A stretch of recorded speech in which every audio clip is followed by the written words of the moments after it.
Diendus dulu. Capek ah.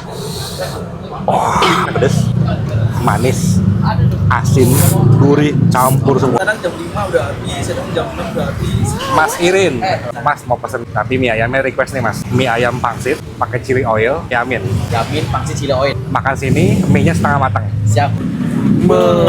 Spesialnya ada bumbu kuning di ayamnya. Betul, ada bumbu kuningnya agak kental, gurih, manis, sedap. Luar kota nih, Tangerang Selatan. Selamat malam warga negara Ceduk. Mie ayam lagi. Sekarang perdana menteri kalian ada di Ceger Pondok Aren, nemuin mie ayam bakso Mas Irin. Bumbu topping ayam itu beda, harus dicoba sih. Patokannya tuh nggak jauh dari pom bensin Ceger Pondok Aren itu pom bensinnya. Topping ayamnya tuh pakai bumbu kuning. Mie-nya udah chili oil, pangsitnya juga chili oil. Gokil. Tipe mie-nya gepeng, lurus, agak sedikit keriting. Buka dari jam 8 pagi sampai dengan jam 8 pagi.